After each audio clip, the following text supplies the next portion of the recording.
मनसे अध्यक्ष राज ठाकरे आज रायगड जिल्ह्याच्या दौऱ्यावर आहेत। त्यांनी मुंबई गोवा महामार्गावरील माणगाव बायपासच्या कामाची पाहणी केली आहे। तसेच महामार्गाच्या कामावरून राज ठाकरेंनी सरकारवर निशाणा साधलाय। टक्का कसा मिळेल याचा आधी विचार होत असल्याचा आरोप राज ठाकरेंनी केलाय, तर त्यावरून भाजपच्या आशिष शेलारांनी पलटवार केलाय।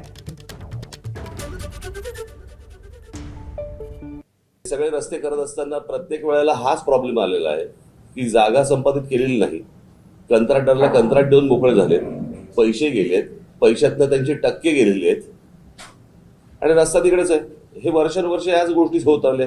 आपण राज्य म्हणून हे माझ्या राज्यातलं आहे, हे नीट व्हायला पाहिजे, चांगलं व्हायला पाहिजे याच्या दृष्टिकोनातनं विचार न करता याच्यातले टक्के किती मिळतील या गोष्टींवरतीच जास्त विचार आहे। आमच्या जमिनी कशा विकल्या जातील, जमिनी घेऊन ठेवायच्या, हेच व्यवहार नुसते सुरू आहेत। बाकी काय सुरू आहे मला जरा सांगा महाराष्ट्रात आता।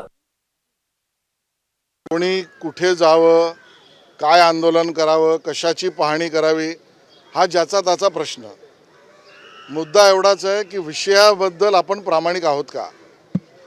मुंबई गोवा या महामार्गाबद्दल जर मनसे प्रामाणिक असेल तर त्या प्रामाणिकपणाची परीक्षा त्यांना आधी द्यायला लागेल आणि ती परीक्षा अशी आहे की सन्माननीय राज ठाकरे असो वा मनसे हे त्यांचा मित्रपक्ष असलेल्या उद्धव ठाकरे आणि त्यांच्या सरकारला तुमच्या काळात तुम्ही या बाबतीत काय केलं, दिरंगाई कशी केलीत, कंत्राटदाराशी काही चर्चा सल्ला मसलत केलीत का, असं उद्धव ठाकरे आणि त्यांच्या सरकारला विचारणार आहेत का, हा प्रश्न आहे। एबीपी माझा, उघडा डोळे बघा नीट।